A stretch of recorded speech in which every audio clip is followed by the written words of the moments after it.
Bonjour à tous et bienvenue dans cette nouvelle vidéo. Aujourd'hui est un jour un peu spécial car nous allons parler d'une nouvelle fonctionnalité de Substance 3D Designer qui était attendue depuis un bon moment. Je veux parler des portails, de la possibilité de faire des portails dans un graphe Substance 3D Designer. Donc comme je disais, c'est quelque chose qui a été demandé par la communauté pendant plusieurs années et c'est finalement là. Et donc je vais profiter de cette vidéo évidemment pour vous montrer comment ça marche, mais également pour partager à l'occasion différents trucs et astuces pour vous faciliter la vie dans Substance Designer quand vous travaillez. Donc ce ne sont pas des trucs d'optimisation, c'est vraiment pour travailler plus intelligemment, plus rapidement. Donc je vais directement partager mon bureau ici. Et on va commencer donc par la création des portails, parce que c'est quand même la grande nouvelle. Donc pour créer des portails, ça marche avec le nœud dot, qui est celui-là, dot node ici. Donc là j'ai la version en anglais, mais c'est la même chose en français. Donc voilà, un nœud dot comme ça, dot node, c'est un nœud en fait qui ne fait rien par lui-même, mais qui permet de rediriger un lien. Et ça permet de rendre le flux de votre graphe beaucoup plus clair. Par exemple, ici, j'en ai mis un.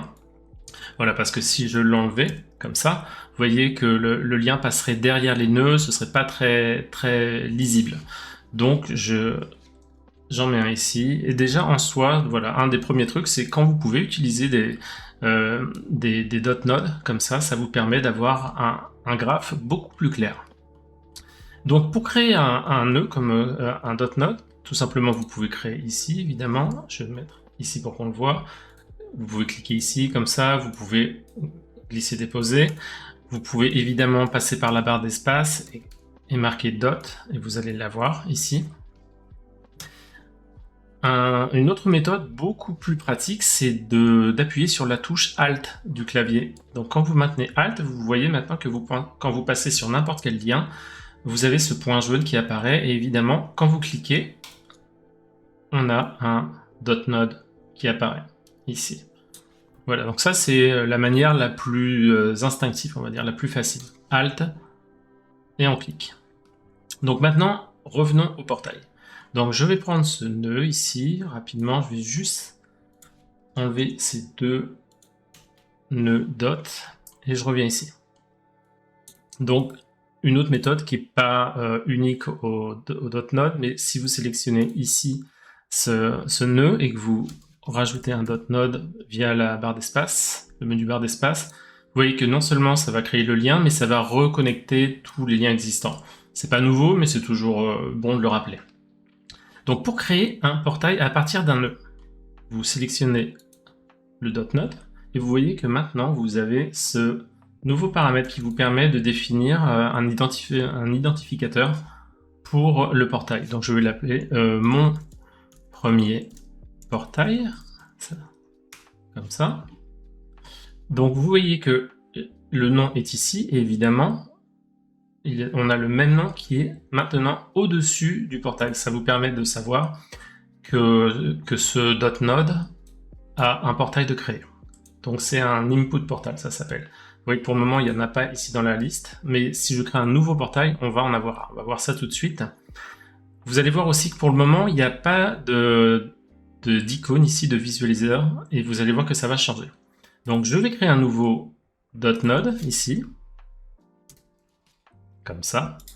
Et quand je le crée, maintenant, vous voyez que dans la liste, vous pouvez sélectionner une connexion. Donc vous avez mon premier portail qui apparaît, vu que je l'ai créé. Et maintenant, vous voyez ici que visuellement ça a changé. J'ai le nom de l'input portal, on appelle ça le portail d'entrée, ou le portail émetteur comme vous voulez, et une petite flèche. Et vous voyez aussi qu'on a un symbole comme un symbole de Wi-Fi qui se répète ici. Et si maintenant je sélectionne un des deux nœuds, lorsque c'est sélectionné, vous voyez que vous avez ce lien en pointillé qui montre la liaison qui existe entre les deux, mais c'est juste temporaire pour visualiser quand on sélectionne. Donc c'est très pratique pour voir exactement où est l'entrée, où est l'émetteur, où est le receveur. Une manière encore plus simple de créer un portail receveur, c'est une fois que vous avez créé un émetteur, ici, s'il y a des liens qui existent comme celui-là, vous faites comme on a fait tout à l'heure, Alt, vous faites glisser, vous cliquez et hop, d'un seul coup, tout est paramétré dans le .Node receveur pour marcher. Évidemment, vous pouvez lier à nouveau comme ceci. Là, je pourrais lier celui-là ici. Par exemple, je peux en créer un. Il y en a un qui va plus loin. Alt, encore une fois, et j'ai tout. Et si je veux voir où sont les connexions, je sélectionne juste l'émetteur et je vois donc ce qui se passe. Voilà, donc ça c'est pour la partie .Node qui est déjà intéressante en soi. Maintenant on va voir quelques petits trucs en général. Donc j'ai une petite liste sur ma gauche, on va passer à travers. Donc on a vu comment créer les .Node. Je vais cliquer au fur et à mesure pour enlever de ma liste. On peut select node, then recreate multi, ça on l'a vu aussi. On a vu la node portail, on a vu comment créer automatiquement un nœud receveur ici. Maintenant, je vais vous montrer un petit peu comment organiser votre graphe de manière plus générale, on va dire, en commençant par un graphe vide. Donc, imaginons que vous avez ça et que vous commencez vraiment à travailler. Vous avez certains outils qui vous permettent de vous préparer à travailler. Par exemple, les commentaires. Donc, si vous faites barre d'espace comment, ça vous permet de laisser un commentaire sur le graphe. Donc, ce commentaire, vous pouvez mettre ce que vous voulez, évidemment. Moi, j'aime bien faire une petite liste des choses à faire dans mon graphe. Par exemple, si j'ai un sol boueux, par exemple, voilà, je peux marquer là, et je vais marquer les grosses étapes que j'ai à faire. Donc, faire la terre, faire le matériel de boue, et on va faire le masque. Le masque, par exemple. Hein, vraiment, je fais au pif, ça dépend du matériel. Et là, vous avez cette liste. Donc ça vous permet d'avoir une petite liste pour vous repérer quand vous travaillez. Comme ça, vous pouvez y revenir et de préparer un petit peu vos choses. Donc ça, c'est la première chose. Ce que j'aime faire, une fois que j'ai cette liste, c'est également faire utiliser des frames. Les frames, c'est ceci. C'est des... Hop, ici. Vous voyez, c'est des espaces comme ça qui vous permettent d'englober des choses dedans. Donc moi ce que j'aime faire c'est, bon bah là j'ai ces 3 étapes, pardon, bon, je ferai bien 3 frames. Vous pouvez marquer un nom, par exemple ici ça va être la boue. À côté je vais en faire un autre qui sera par exemple le sol. Ici. Ce que je fais tout de suite, ce que j'aime bien faire, c'est mettre une couleur différente, comme ça je me repère mieux, et après j'en ferai peut-être un pour le masque. Donc j'augmente tout ça, je déplace ici, ici, et puis un autre, ça va être le masque, je mettrai peut-être entre les deux par exemple. Donc voilà, c'est juste pour vous donner une idée de ce que vous avez à faire. Souvent on dit que la planification est aussi importante que l'exécution, bah voilà, ça peut servir à ça. Donc j'imagine, je ne vous fais pas découvrir les frames, peut-être pas, mais au moins je vous montre une utilisation que vous pouvez faire avec ça. Voilà, donc là par exemple vous pourriez utiliser. Donc on va continuer un petit peu avec les frames pour vous montrer comment on marche. Vous voyez que là j'en ai plusieurs et parfois je mets même des frames dans d'autres frames. On peut appeler ça aussi des cadres. Moi je vais dire frame parce que je me repère mieux comme ça. On va prendre celui-là par exemple. Déjà, vous savez que si je prends un cadre comme celui-là, si je déplace, ça va déplacer les nœuds qui sont à l'intérieur. Donc c'est très bien, c'est très pratique. Aussi, vous savez sûrement que si vous créez une frame sans rien de sélectionner comme ça va faire ceci, une petite forme comme ça. En revanche, si vous sélectionnez déjà du contenu et que vous faites une frame, un cadre, ça va s'adapter au contenu. Donc très bien. On a vu que tout bouge en même temps. Si vous ne voulez pas que le contenu bouge, vous voulez juste bouger la frame et pas le contenu, vous maintenez le bouton, la touche Alt, et maintenant quand vous bougez, vous voyez que ça bouge seulement le cadre et pas les nœuds à l'intérieur. Donc ça c'est très pratique pour réorganiser. Si vous avez par exemple, vous voulez bouger le cadre sur d'autres nœuds, c'est possible. Voilà, donc on va continuer. Maintenant, on va voir un petit peu la création de nœuds. Donc, il y a plusieurs techniques que vous connaissez déjà. Si c'est un nœud atomique, vous pouvez vous servir de cette barre ici, par exemple. Vous avez évidemment la librairie à gauche, où vous pouvez glisser, déposer.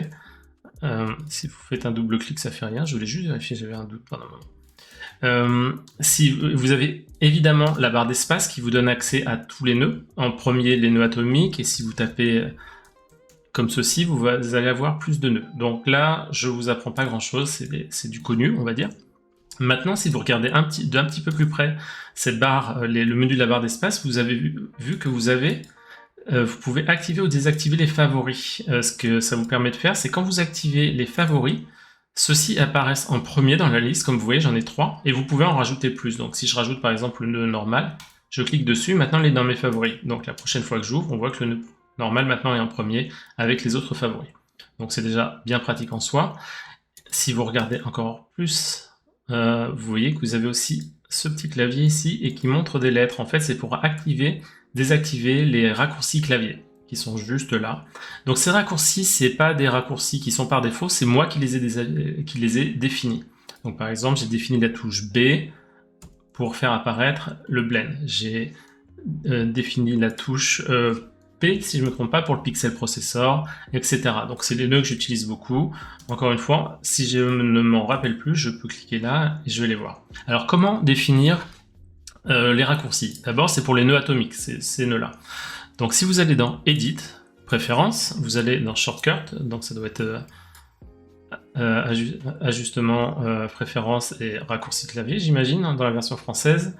Vous pouvez définir ici les raccourcis qui vous intéressent.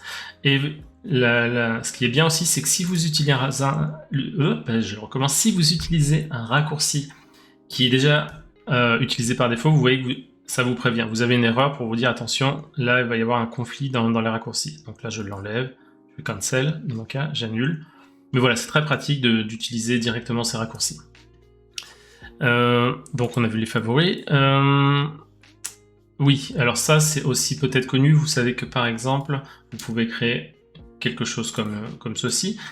Vous avez un moyen, si vous voulez créer un nœud en étant sûr d'utiliser un nœud qui va être compatible avec la sortie ou avec l'entrée, si vous cliquez, maintenez et tirez un lien comme ça, une fois que vous relâchez, vous allez avoir à nouveau le menu, mais seuls les nœuds compatibles seront visibles. Par exemple, si je tape Blur, vous avez Blur HQ Grayscale, mais vous n'avez pas la version couleur. Pourquoi? Parce que là, c'est une sortie Grayscale, noir et blanc, donc du coup, ce ne serait pas compatible. Donc ça, c'est un bon moyen. Encore une fois, glisser, déposer, c'est très rapide. Ça marche très bien. Ah oui, vous pouvez aussi, c'est assez connu, mais je préfère vous le dire, si vous voulez rajouter par exemple un nœud juste entre les deux, alors vous pourriez par exemple prendre quelque chose comme ça, créer un lien ici et faire comme ceci. Ceci dit, c'est un peu long, et encore une fois, on est là pour gagner du temps. Donc vous pouvez très bien sélectionner le lien, comme ceci, et ensuite vous faites barre d'espace et vous tapez le nom qui vous intéresse. Et vu que le lien était sélectionné, si c'est possible, le nœud va s'insérer dans le lien. Et j'en profite maintenant, si vous voulez supprimer ce nœud, alors la méthode pourrait être de dire je fais comme ceci, je refais un lien et j'efface. Ceci dit, c'est un peu lent. Vous pouvez, si vous faites supprimer, vous voyez que ça enlève le lien aussi. Donc vous pouvez faire retour arrière à la place. Et vous voyez que ça va supprimer sans enlever le lien. Donc ça supprime le nœud sans enlever le lien. Pardon. Je vais vous montrer autre chose pendant qu'on est là, avec ce même nœud. Si vous voulez dupliquer un nœud, vous pouvez le sélectionner et faire CTRL-D. Donc, ce qui est très bien, mais par contre, vous voyez que ça garde la liaison. Et parfois, c'est pas ce qu'on veut. On aimerait lier autrement, donc ça oblige à effacer. Donc, pour ça, vous pouvez faire, au lieu de faire CTRL-D, vous faites CTRL majuscule D, et là, vous voyez que ça vous duplique le nœud, mais sans dupliquer le lien. Donc voilà, c'est un petit truc aussi qui fait gagner quelques petites secondes. Donc ça c'est fait, ça c'est fait. Voilà, maintenant on va regarder Voilà, ça j'ai montré comment... Ah non, j'ai pas encore montré aussi. Je vais vous montrer maintenant quelques petits trucs pour organiser les nœuds, les sélectionner, etc. Donc si vous avez ce nœud par exemple et que vous voulez voir finalement le résultat avec ou sans le nœud. Donc avant, ce que vous auriez fait c'est... Bon bah je fais ça... Je regarde ce que ça donne, ok, ça me plaît pas, je rebranche. Maintenant, depuis un an à peu près maintenant, vous pouvez sélectionner et vous pouvez faire un clic droit pour désactiver le nœud, ou vous pouvez faire Shift majuscule D et vous désactivez le nœud temporairement. Donc c'est très pratique pour tester, voir si le nœud est utile ou pas. Attention dans tous les cas, parce que parfois en faisant ça, vérifiez qu'il n'y ait pas une erreur. Parfois si vous passez de... si c'est un nœud qui convertissait par exemple un nœud gradient qui pouvait convertir de noir et blanc à couleur, vérifiez que vous ne cassez pas votre graphe derrière. Néanmoins, ça vous permet de tester. Il y a certains nœuds qui ne peuvent pas être désactivés parce qu'ils ont par exemple 2 ou 3 sorties. Donc ce serait... en fait, le Substance 3D Designer ne saurait pas comment refaire le branchement. Mais dans ce cas-là, l'option en général n'est tout simplement pas disponible. Voilà, donc là je vais le remettre comme ça. On va voir aussi, pour que ce soit propre, vous voyez, j'essaye de garder les choses alignées de manière assez propre pour que ce soit lisible. Encore une fois, il faut penser que parfois vous revenez 2 ou 3 mois après sur votre graphe, donc c'est important de bien tout comprendre quand on revient. Donc les commentaires, les cadres, ça aide beaucoup. Là par exemple, j'ai toutes mes sorties ici, donc je vais déjà mettre un cadre autour, comme ça, ce sera plus propre. Et vous voyez qu'elles sont... on va dire elles sont bien alignées verticalement. Par contre, bon, je pourrais améliorer un petit peu comme ça si je voulais. Mais on va dire, admettons que je sois très fatigué, que j'ai une journée difficile et que je me retrouve avec les nœuds qui sont pas tout à fait alignés. Voilà, j'ai pas eu le compas dans l'œil dans ce cas précis.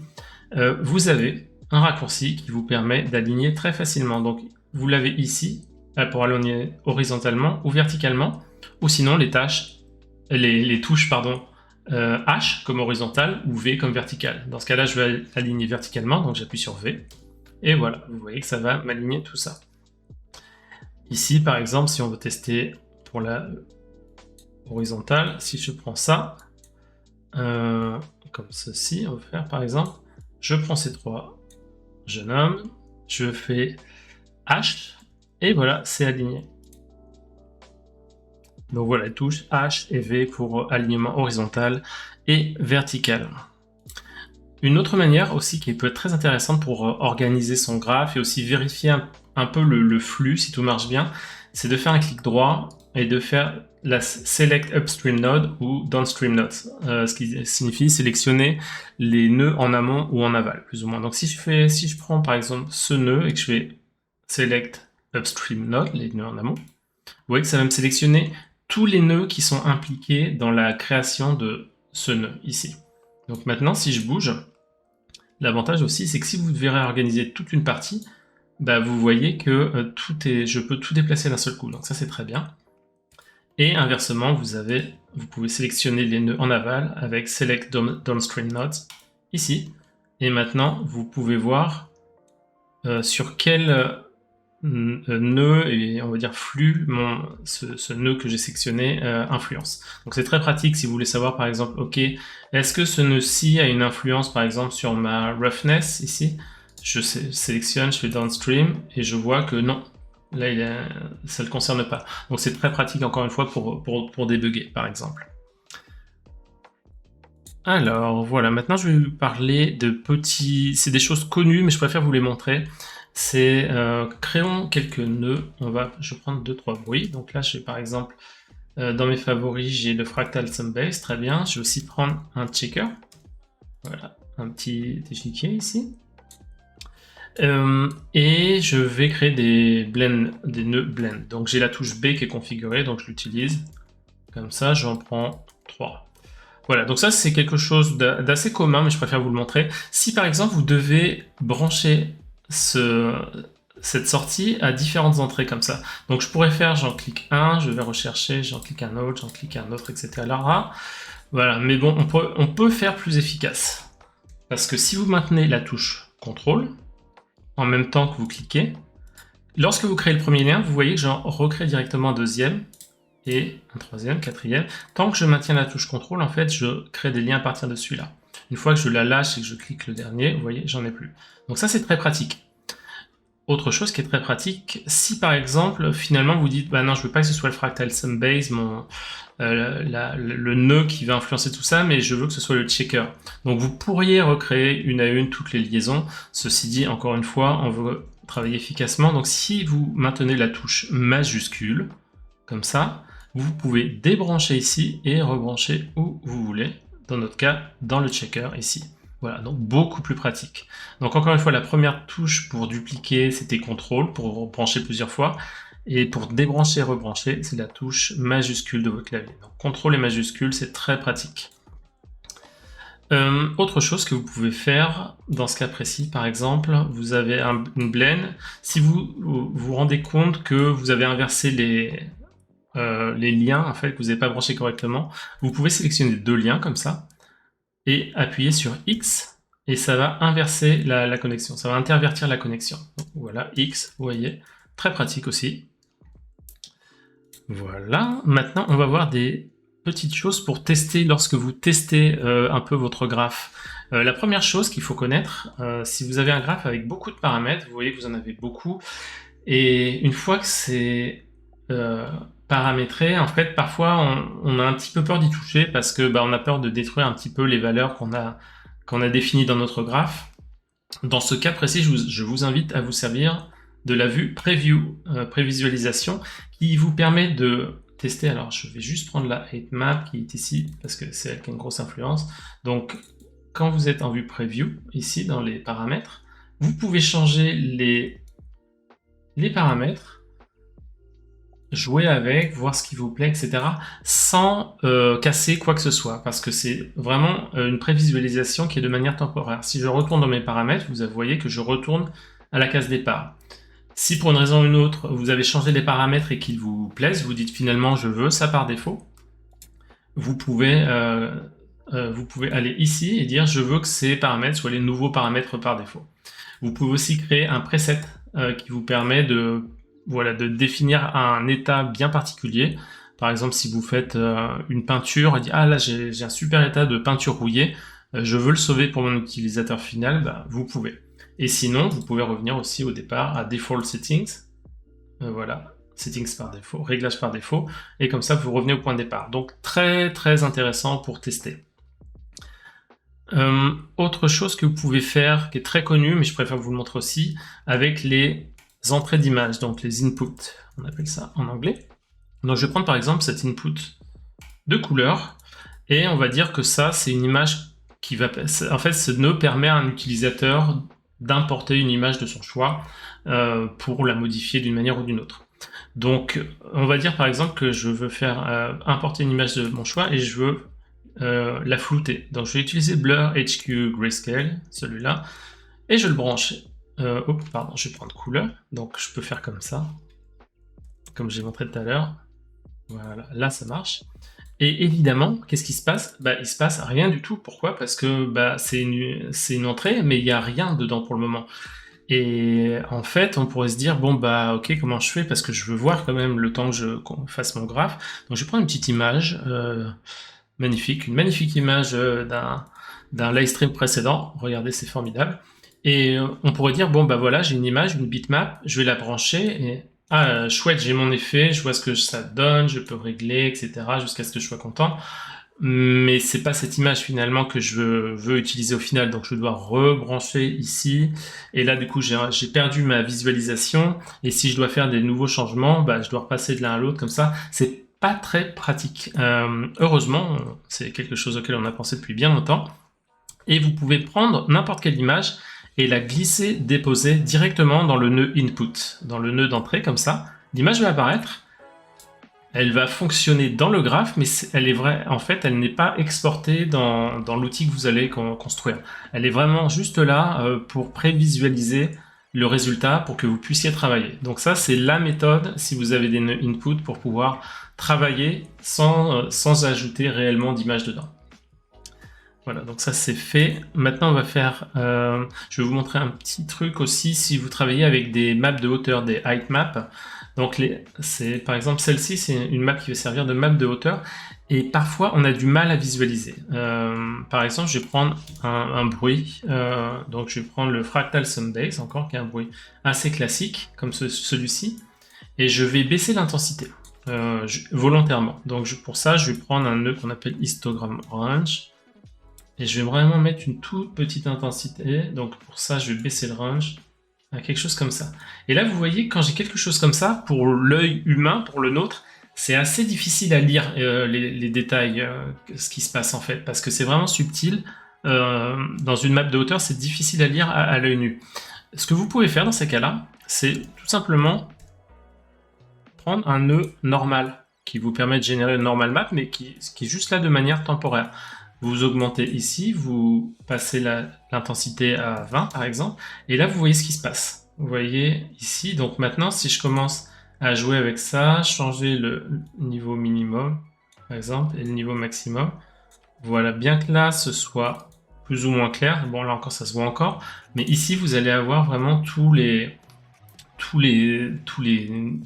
détails beaucoup plus visibles pour l'œil humain, beaucoup plus lisibles. Donc ça vous pouvez vous en servir pour juste prévisualiser, vous donner une idée à peu près des reliefs que vous êtes en train de générer avec cette map de hauteur.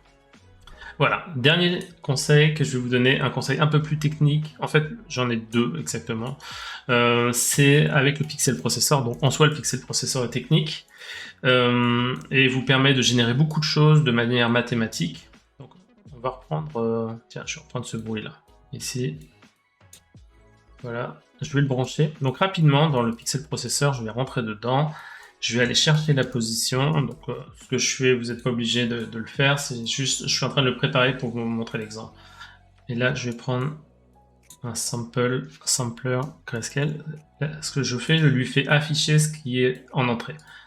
Set as output node, je ressors, je vais ici, je le mets en noir et blanc. Et donc, vous voyez maintenant, mon nœud est en train juste d'afficher ce qu'il y a en entrée. Donc, c'est très bien. Mais un des avantages d'une pixel processeur, c'est qu'on peut faire des maths, évidemment, et parfois, on donne des numéros qui sont plus grands que 1. Et le problème avec une image normale, c'est quand vous avez un numéro plus grand que 1, bah, en fait, les numéros dans Designer sont compris entre 0 et 1 par défaut, c'est-à-dire 0 c'est noir et 1 c'est blanc. Donc plus blanc que blanc, on peut pas. Il y a juste une marque de machine de lessive qui peut faire ça. Mais en fait, il y a une technique quand même. Donc par exemple, là, je vais vous montrer, je vais juste faire une multiplication par... je vais prendre un float, donc, et je vais le multiplier par 20. Ce qui veut dire que si je mets ça en sortie, voilà, là j'avais des numéros entre 0,3 quelque chose et 1. Bah, si on multiplie par 20, on a beaucoup de numéros qui sont plus grands que 1, donc l'image apparaît toute blanche. C'est normal. Et je vais vous montrer un outil qu'on a ici. Dans le graphe 2D, on a un graphe, premièrement, qui nous permet de voir les niveaux, mais encore une fois, vu que tout est supérieur à 1, bah en fait, il arrive à lire aucune valeur. Pour lui, toutes les valeurs sont perdues, en fait. Et en revanche, si je vais ici, vous voyez que là, on a vraiment les niveaux. Et on a aussi des informations. Donc là, si je vais ici, et que je passe sur mon graphe, on a les couleurs... rouge, vert, bleu, H, S, et la valeur, etc. Donc couleur, saturation, valeur. Donc ça permet d'avoir une bonne idée. Par contre, si je vais là, bah là, il met tout, regardez, c'est 1, 1, 1, il me dit juste les positions X et Y, mais là, ça me sert pas à grand chose. Donc c'est dommage en fait, parce que du coup, on a fait des mathématiques là-dedans, vous voudrez peut-être s'en servir, mais on peut pas, parce que là, en l'état, c'est perdu. Donc ce que vous pouvez faire, il y a une solution, c'est de prendre ce nœud, et les valeurs sont perdues parce que le nœud est encodé en 8 bits par canal, dans les canaux rouge, vert, bleu et alpha. Donc si on passe en mode absolu ici et qu'on passe en 32 bits, oh magie, vous voyez que d'un côté, j'ai un histogramme qui va au-delà de 1 avec des valeurs, donc ça nous intéresse. Et surtout maintenant, si je passe sur l'image, vous voyez que maintenant j'ai des valeurs donc, qui sont au-delà de 1. Donc R, j'ai 8,3 par exemple, etc. Donc en gros, ces valeurs ne sont pas perdues. Et si par exemple je voulais dupliquer ce nœud, CTRL D et revenir, je le remets en entrée, je retourne dedans, et qu'au lieu de faire une multiplication, enfin là où je fais une multiplication par 0,1, voilà, on va voir ce que ça donne normalement. Vous voyez qu'on retrouve, on est capable de retrouver ces valeurs parce que elles sont toujours stockées dedans. Et pour ça, encore une fois, le truc, c'était de passer le nœud en 32 bits. Donc ça peut être utile dans certains cas. Voilà, bah, je pense qu'on a vu pas mal de petits trucs, donc je vais revenir à moi-même. Voilà. Ici. Eh bien, c'est tout pour aujourd'hui, pour cette vidéo. J'espère que vous avez appris quelques petits trucs. Encore une fois, les graphes spaghetti, c'est fini. Normalement, avec les portails, vous allez être capable d'avoir des graphes beaucoup plus clairs, nets, précis. Ça devrait aider beaucoup à l'organisation. Si vous avez aimé cette vidéo, mettez un petit like. N'hésitez pas, si vous avez des trucs, vous aussi, à donner, à les mettre dans les commentaires. Je pourrais les partager dans un futur live stream, par exemple. Et dans tous les cas, on se retrouve dans une prochaine vidéo. Bonne journée. Bye bye.